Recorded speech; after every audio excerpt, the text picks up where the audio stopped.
has extensive work research.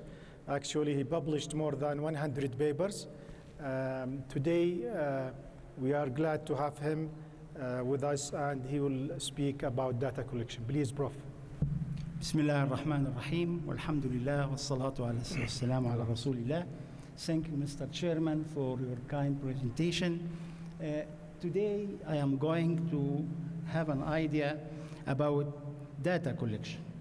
And the issue of data collection, actually, I am targeting the young researchers, the students. So, although the topic seems a little bit complicated, I'll try to enrich it with some examples there are 4 studies, 4 researches done in the College of Medicine by our colleagues. All of them were funded by King Abdulaziz City of Science and Technology.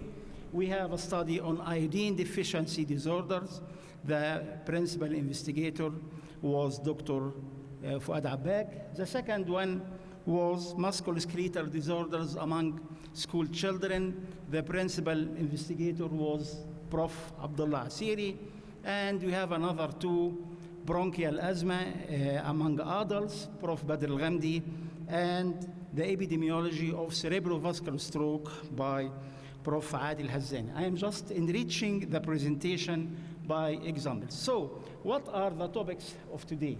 First, we are going to mention what is meant by data collection, and what is the importance of data collection, and what is the data collection methods you are going to use, and what is the most commonly used surveys, and finally, what are the best data collection practices.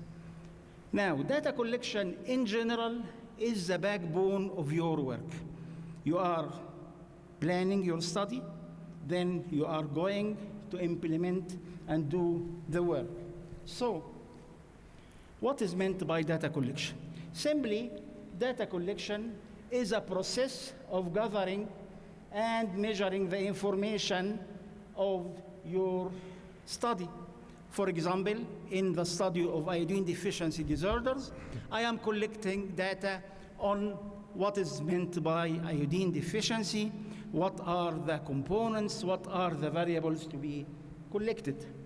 And if I am going to the classical definition, it is a process of gathering and measuring information on the variable of interest. I am not collecting data haphazardly.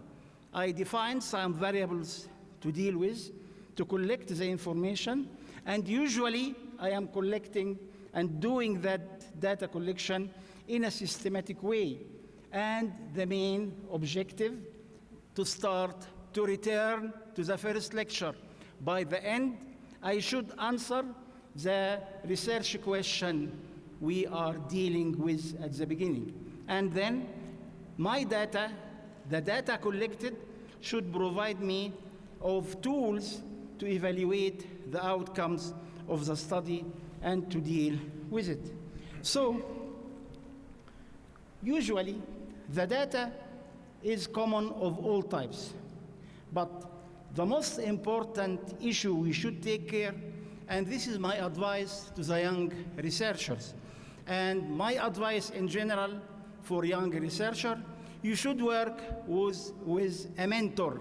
You cannot, for example, as an undergraduate, we are going to ask you, go to the operating room and start doing appendectomy alone. There should be a mentor. Similarly, research, there should be a mentor guide you in whole process. Now, usually, I should ensure that the data collected is accurate and honest, underlying bold the word honest. Now, what is the importance of ensuring accurate and appropriate data collection? Why we are interested in that issue? For the following issue. Number 1, accurate data is essential to maintain integrity of your research. If I am collecting data wrongly, then my results will go in another way, and the integrity of the study is bad. Similarly, or I am summarizing it, data collection should reduce errors as much as I can.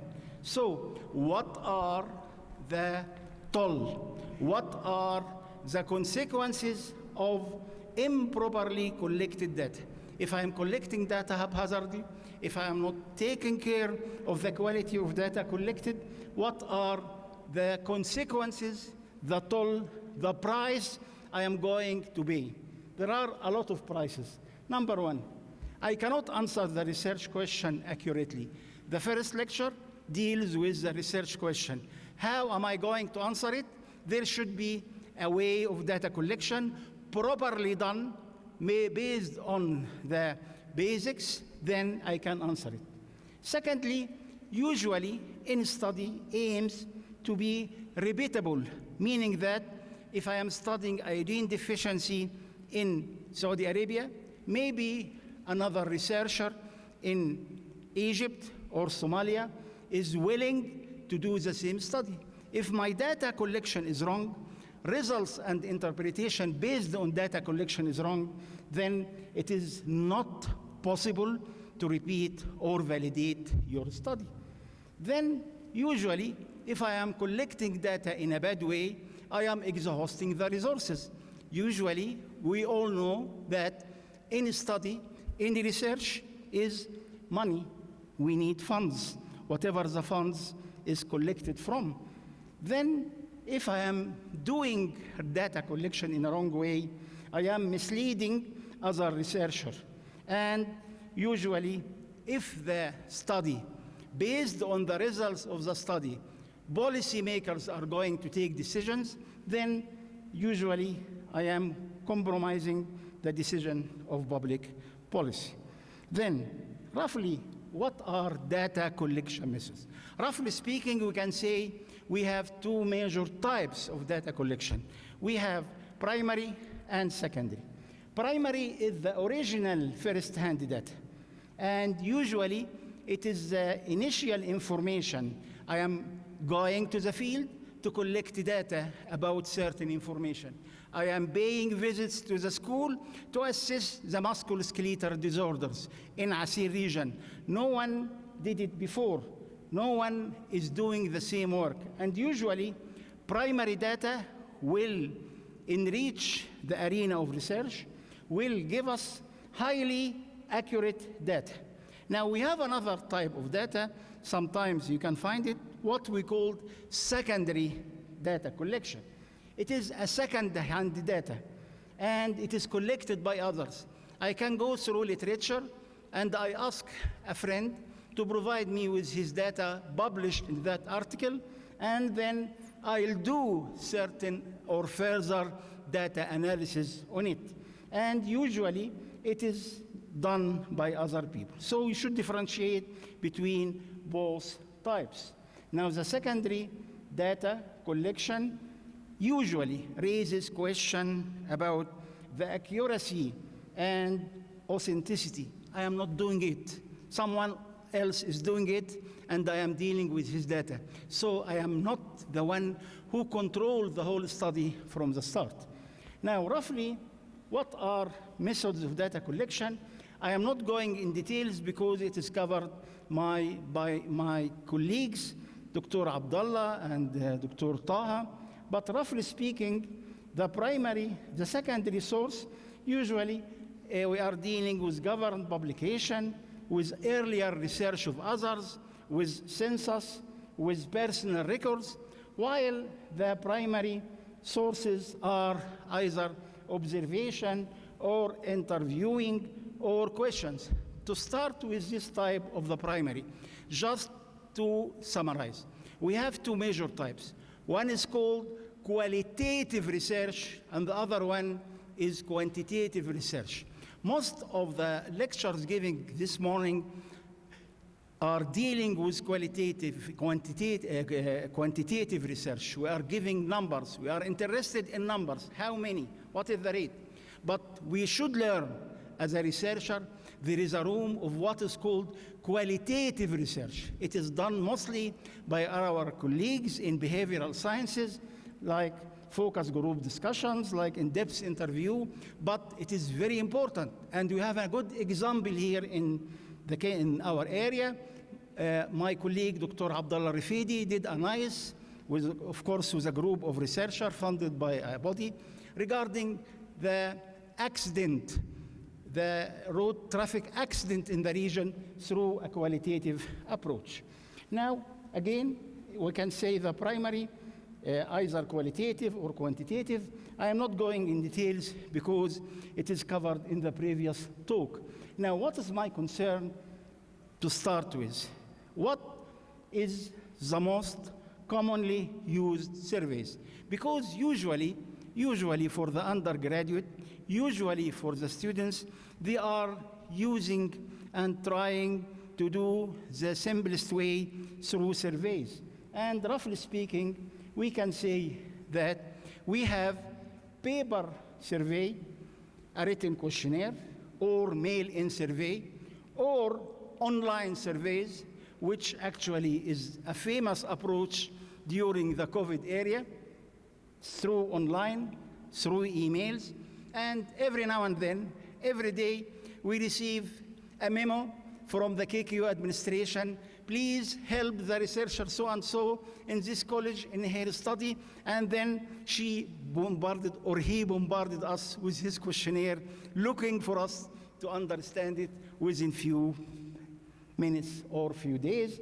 Then we have also what is called telephone survey, through telephones or anonymous telephones. Now, roughly speaking, the key issue, the backbone, is how to develop the questionnaire, how you are going to develop a questionnaire. Usually, if I am dealing with a questionnaire, for example, KB of cancer breast among women, the nice paper presented by my colleague. Actually, we had previously another paper about knowledge, attitude, and practice of women attending primary care centers almost 5 years ago, previous to that one.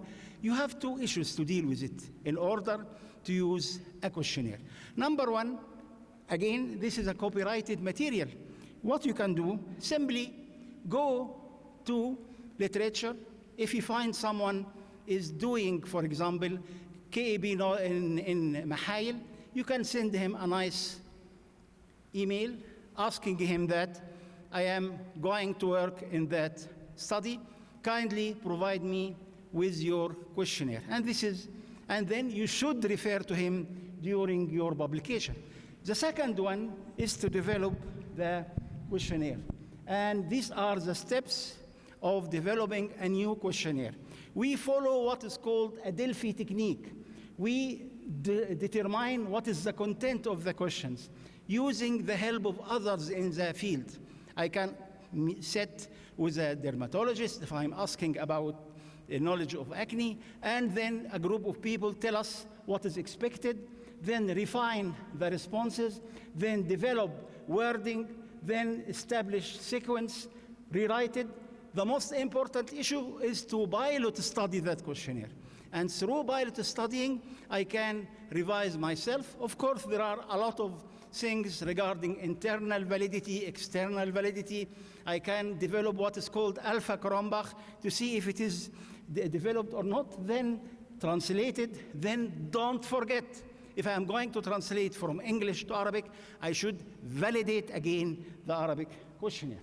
Now, what is the best data collection practice? And this is the most important issue.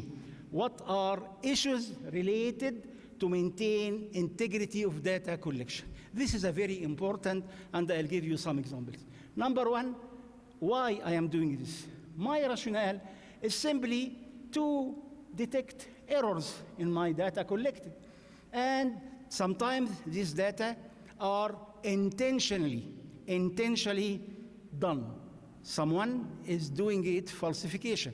We may have some work, and distribute the work among data collector. And then instead of going to the field, instead of asking students, they sit on the nearest cafeteria while drinking tea, they start filling the questionnaire. Or it is non-intentional, which is called systematic.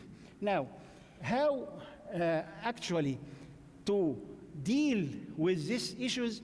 I have two important issues. Number one, quality assurance. Number one, quality control. The quality assurance usually precedes the data collection. I am anticipating the problems. I am looking for a standard protocol. And I am doing training process for the data collector. Dr. Badr Al-Ghamdi, in his work, he wrote a very nice guideline showing how to fill the questionnaire. Then he sat with the worker there and tell them that item should be like that and that. And similarly, in Dr. Abdullah Asiri, the same done in his work. Now, this is before you start. You anticipate, you prevent the expected problems. Then the second one, quality control. During your data collection, then there will be problems. You should learn how to deal with, how to solve. And usually it is done by regular and frequent reviews. For example, in a study of musculoskeletal disorders, by that time, it was difficult for males to examine female students. So we have two parallel groups of researchers, one from the male side and one for the female side. We start working, then after few weeks of data collection, we noticed that the musculoskeletal disorders among females was 0, while among men it was more than 7 or 8%. Then we discovered, we asked why, we probed, then we discovered a certain problem. Sometimes the researcher is not going to his field and delegating someone else. That one else isn't well trained like we did before. So we have two batches of data collection. One is done properly, the other one isn't. So now, I think I just gave an idea about general data collection. And for young researcher, again, my advice, you should work with a mentor. Don't work alone. Like the example I gave before, you are not going to the operating theater to do appendectomy without the help of your mentor. Now, there are some reading resources in the Saudi Digital Library, and I think all of you students or staff can get access. One of the nicest resources is SAGE Research Methods. It is there within the framework of Saudi Digital Library. It is full of videos, full of topics, full of presentation that facilitate and make your life easy in dealing with your data collection. I think by the end of my presentation, I tried to summarize as much as I can what is meant by data collection, and we are here, all of us, to help you as young researchers. But again and again and again, my advice, work under mentor from the staff to start to make your life easy, to make yourself in a good shape. Best of luck for all of you, and wishing you a happy research in the future. Thank you. Thanks, Prof. You may come here, and you gave a very excellent and a great overview about data collection. We'll keep the question at the end. Khalid. Okay. Please join me to welcome our second presenter, Dr. Ibrahim Tawhari. Dr. Ibrahim, he had a Bachelor of Medicine from King Khalid University. He also has a Master of Science in Clinical Investigation from Northwestern University. Also, he had an American Board of Internal Medicine from University of Utah, and fellowship in nephrology and transplant nephrology from Northwestern University. Also, he had a clinical research fellowship from Osknar Clinical Foundation. Dr. Ibrahim, the mic is yours.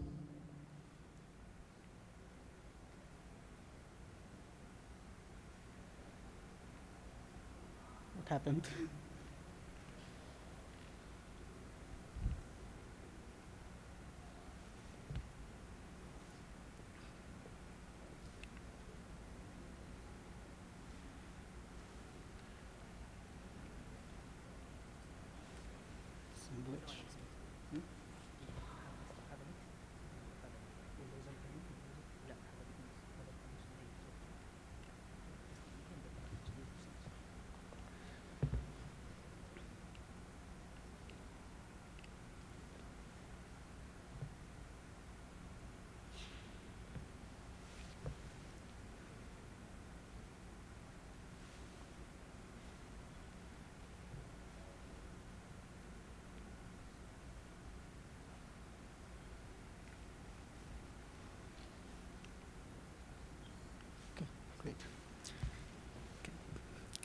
بسم الله الرحمن الرحيم الحمد لله والصلاة والسلام على رسول الله ما بعد السلام عليكم ورحمة الله وبركاته.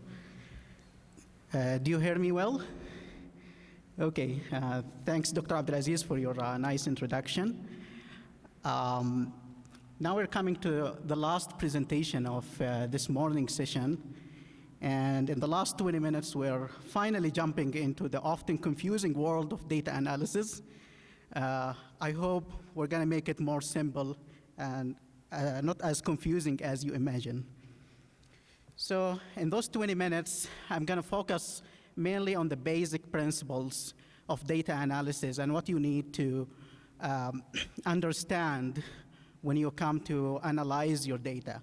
So there are few steps or certain numbers of steps that you need to follow when you analyze your data. So starting by defining the data analysis, what do we mean by data analysis? When you collect your data, you get something like this, a raw data. So the process of cleaning and transforming the raw data to more meaningful information that help you to come up with a conclusion is called data analysis. Steps of data analysis, the first step, you will need to determine what type of data you're dealing with. And there are two main categories of data: numeric data, which are measured in numbers, and categorical data, data that are measured in categories.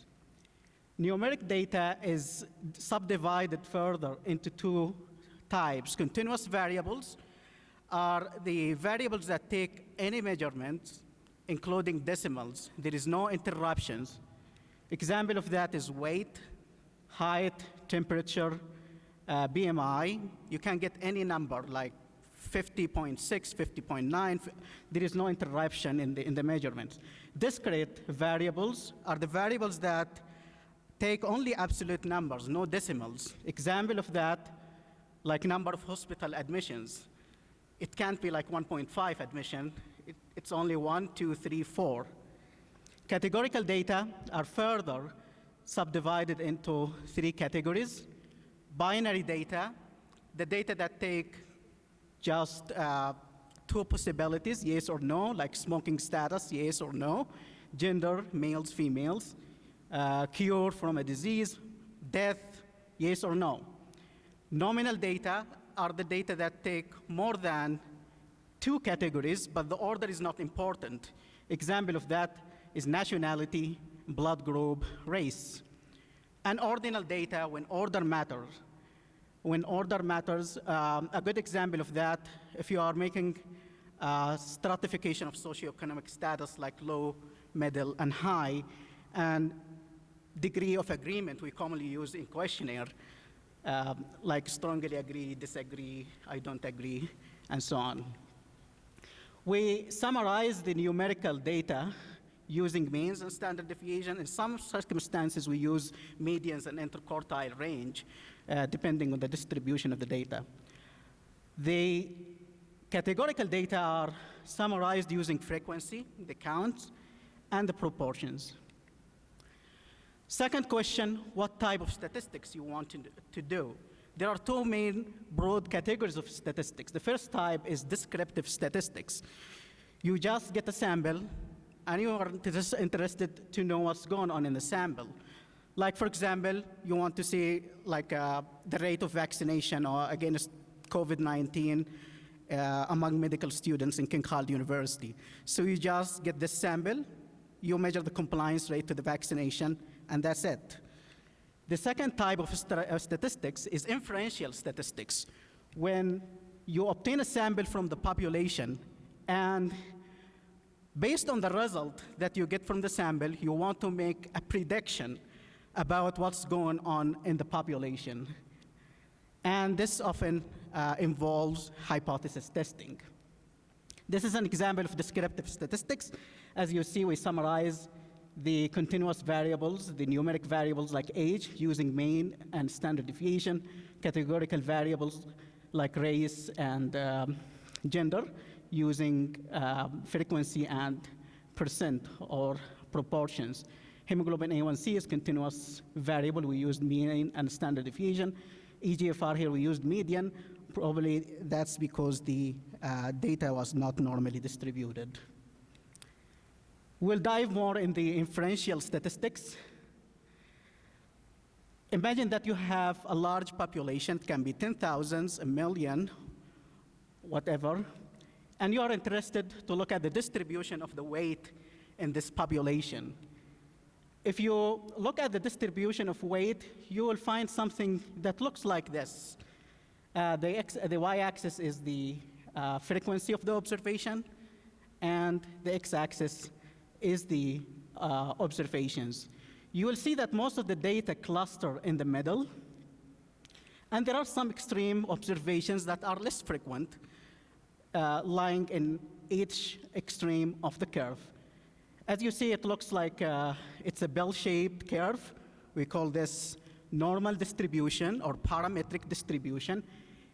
The mean is in the middle, and the mean is equal to median and mode.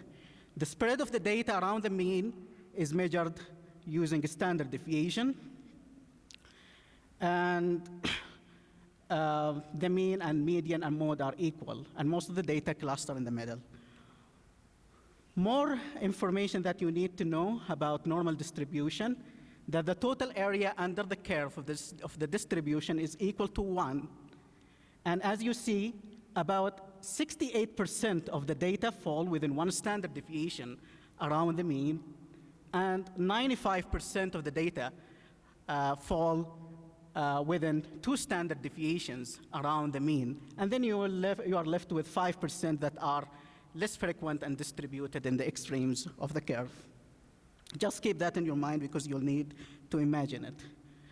Sometimes you may get more skewed distribution, like positive skewed, where you have more observations in the larger side. And as a result of that, we know that the mean is affected by extreme values. So extreme observations will drag the mean toward their side, but the median is not affected by extreme observation. So the median stays the same in the middle. So when you see that the mean is greater than the median, you'll know that you have a positively skewed curve or distribution. Negatively skewed distribution, you have more extreme values in the smaller side, and then you'll see that the mean is more dragged toward the extreme values, and you will see that the mean is smaller than the median. In this circumstance, you use the median as a representing value because it's not affected as the mean. Back to our example, sometimes it's not practical and could be impossible to go and take the measurement from the entire population, like a population of million. So what you're gonna do, you'll obtain a sample from the population, and based on what you get from the sample, you want to make an inference or a prediction about what's happening in the population, and that's what all the inferential statistic is about. Just imagine you kept repeating this experiment, and every time you look at the mean of the sample, you will see there is some variabilities between the measurements. Every time you will get something different. But imagine that you looked at the distribution of the means of multiple samples. Guess what? You will get a normal distribution curve. This is the distribution of multiple means of multiple samples. And this is applicable to any type of distribution of the original population. Even if the original population is not normally distributed, if you take multiple samples and you plot the means, you will get a normal distribution. This is known as central limit theorem.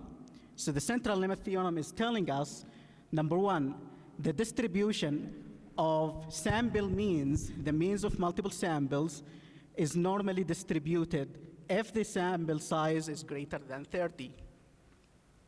Second, number two, the mean of the sampling distribution is equal to the population mean.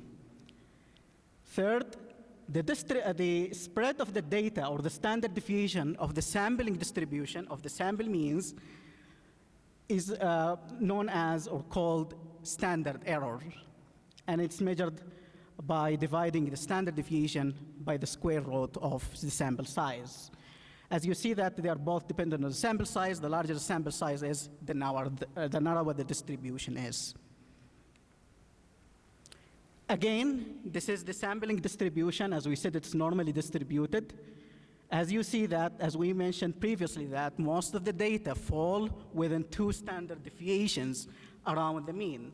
So if you repeat your experiment multiple times, 95% of the time, you will get a sample that falls within 2 standard deviations. 95% is corresponding to, or usually lies between approximately 1.96 or 2 standard deviations around the mean. Just keep that in your mind. If you get an observation in the 5% region, there is very low probability that this observation is happening due to just random variation. Mostly it's happening due to something else. This is how you calculate the confidence interval. It's equal to the mean plus minus a margin of error. Okay, the mean plus minus a margin of error. So the z-score is the number of standard deviations around the mean. It's not working anyway. So, and S divided by square root of n is the standard error, is the standard error of mean. Just know the principle that 95%, if you take a random sample, 95% your sample will fall within 2 standard deviations around the mean. Hypothesis testing. What is hypothesis? Hypothesis is a claim or a research question that you would like to investigate. And first step is to state your hypothesis. There are 2 main hypotheses that you want to examine. The first is the null hypothesis, which means null means 0, there is no association. It tells you that the observation that you're getting is just happening by chance due to random variation. The alternative hypothesis is your research question. Let's get an example. You're conducting an experimental study. You took a random sample. There's an interventional group receiving like an intensified exercise program. The other one is the control group, just dietary modification, and you're looking for the change in the weight, and you're comparing the 2 means. So your alternative hypothesis is telling you, according to what you stated in your question, in your research question, that your intervention is associated with more weight loss. So the mean in the intervention is greater than, the mean weight loss in the interventional group is greater than the control group. The null hypothesis is exactly the opposite of your alternative hypothesis with equal sign. Then you determine the level of significance. The level of significance, or alpha criterion, or p-value, is just simply the probability that you're getting an extreme result just due to random variation or just by chance. Okay, and if you're using two-tail test, two-tail when there is no, you're just looking for any difference between the 2 means, regardless whether that's greater or less.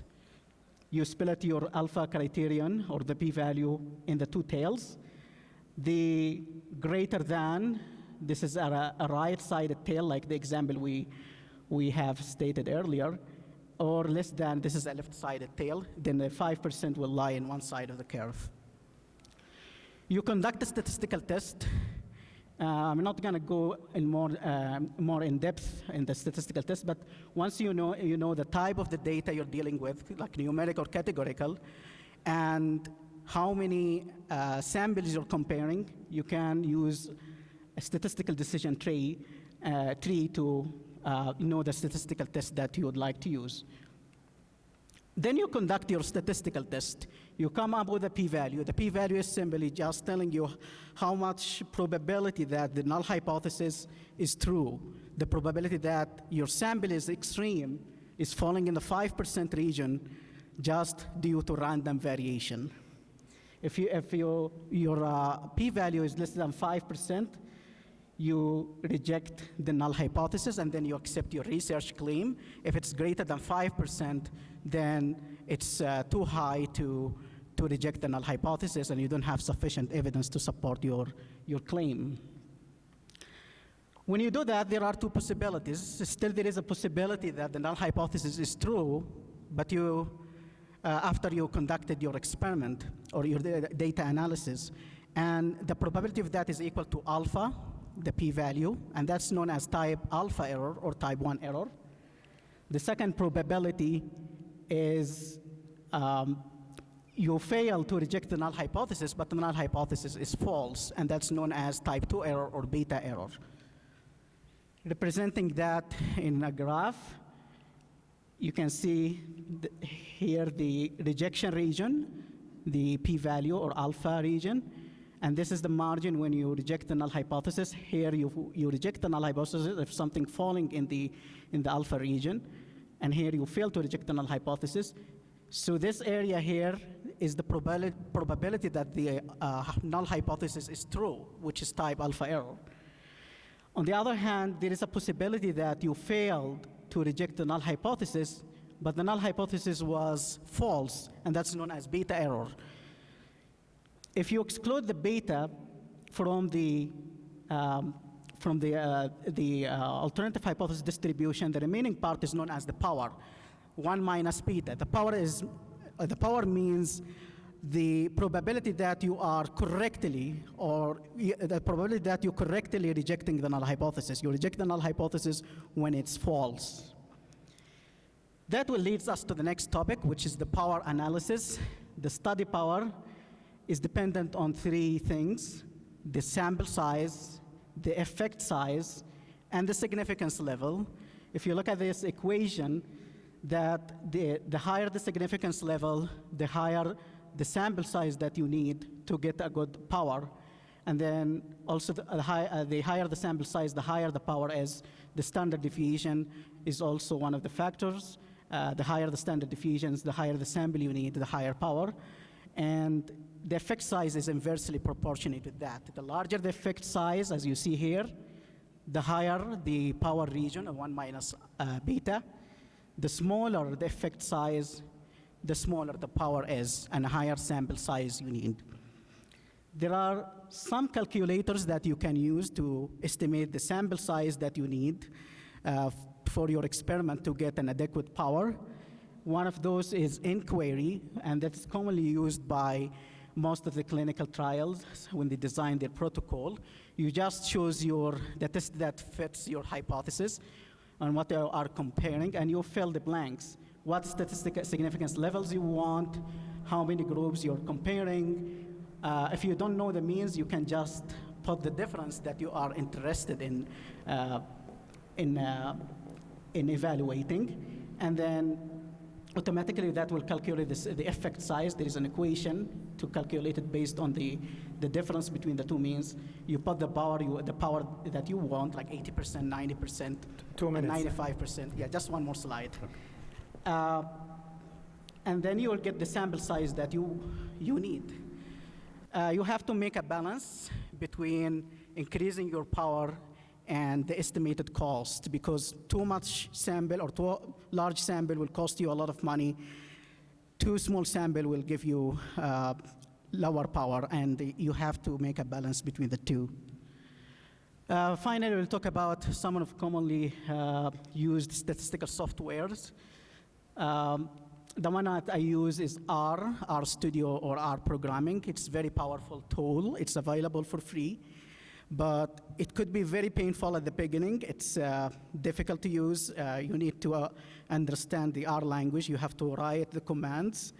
But once you know the principles and the basics of the program, with time, you will realize how rewarding that is. SAS is also a good one. It follows the same principle as R. You have to write commands. There are some versions that are available for free, and you need time to learn it. Now we have Stata. Stata is more simplified. It's not available for free, but I heard that it's easy. It's very strong statistical software. I haven't used it, but probably I will start learning about it. And there are some limited softwares like SPSS. It's easy to use, but sometimes you will face some difficulties when you're handling a large sample size or some regression models or ANOVA tests sometimes.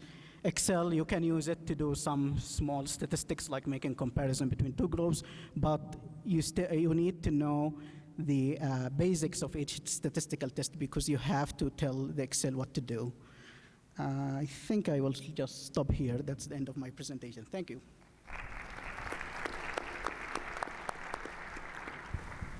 Thank you, Dr. Ibrahim. We know it's not easy topic, but you managed to summarize it very well. Thank you very much. So we'll allow for a couple of questions from the audience, but we can start with the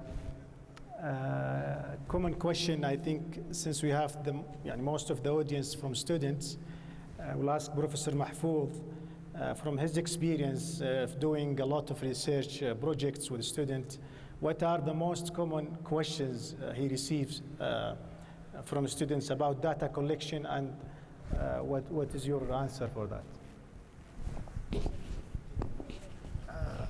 No, you answer this first. What are the most common questions usually? Most common questions related. Most common questions related to data collection are related to the quality of data collection and the quality control of the data. Our problems is mainly collecting false data, wasting our time in data collection, so the accuracy of data collection is very important issue in this study. Number one. Number two, a good design of your study will pave the way for a good data collection. A good design of guidelines for how to collect the data before you start will solve 90% of your problems. Otherwise, each one is going to collect data on his own in a different ways. And there should be someone in charge for the quality control, taking care of the collecting data. Don't wait till the last minute, then look for your data and you will discover a lot of things. For example, during the study of epidemiology of cerebrovascular stroke by Prof. Adil Hazani, we noticed we kept following hospitals reporting the cases of cerebrovascular stroke on monthly basis. Then we noticed 2 hospitals out of 18 hospitals were not reporting any single case. Is it true? Is there any problem? Then we discovered that the man in charge for data collection, the liaison person, was in vacation and he was not delegating his work to others. So please be careful in this respect. And the room is open for your questions. We are here to listen to you. And as I mentioned, you are the future of researchers in the area and in the kingdom. Same question to Dr. Ibrahim about analysis. What's the most common questions you receive? Yeah, so that's a good question. Most of the time, when students come to you to ask about, or when they need help with data analysis, most of the time, I feel that they're not aware of what are the main objectives or what they are trying to get from the data. You need to have a very specified question and hypothesis in your mind when you come to ask a statistician. The other thing, sometimes the data is not clean. Before analyzing the data, you have to clean your data and to find out how much missing data you have, and to ask about strategies to handle missing data. I think those are the main things. So mainly, you have to know what your objectives are, and you should have a hypothesis that you are interested to find from your data. Excellent, thank you. So now we'll allow some questions from the audience. Dr. Ali Suhail, تفضل.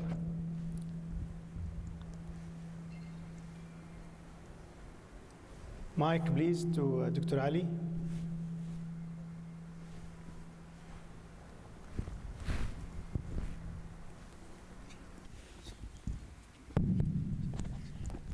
Thank you very much for the speakers. My question to Dr. Ibrahim, Most of the research that at least myself I do is the hypothesis generating rather than hypothesis proving research. So, and unfortunately sometimes we conclude some conclusions based on a statistical test results. What's your advice regarding this?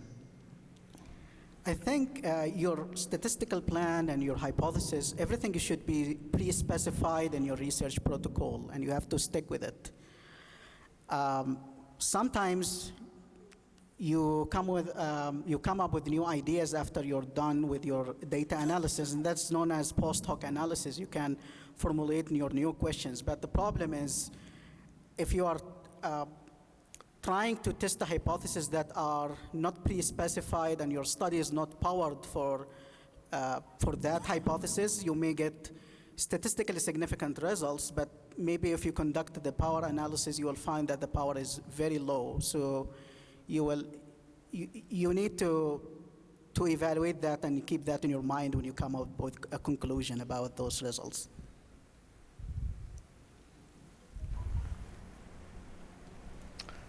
Any questions from students?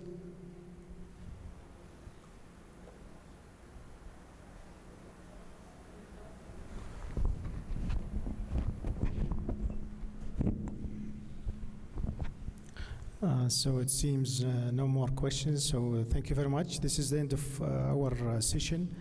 I guess, Dr. Abdulaziz, the plan is to come for the workshops in the afternoon at 12:40.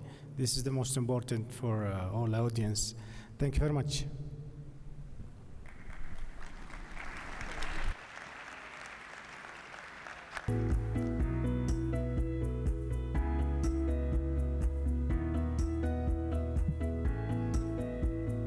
باسم نادي الطب والإبداع نشكر أعضاء هيئة التدريس الذين تفضلوا بما قدموه. يتفضل رئيس الملتقى الدكتور عبد العزيز القرني لتكريمهم. الدكتور عبد العزيز العمري.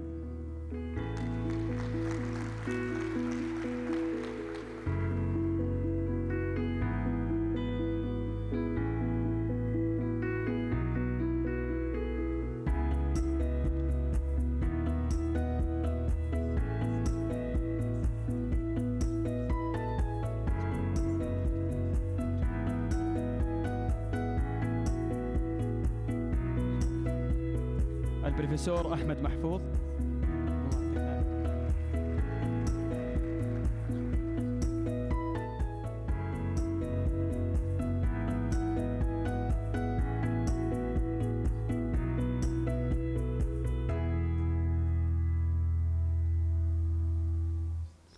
الدكتور إبراهيم طوهري.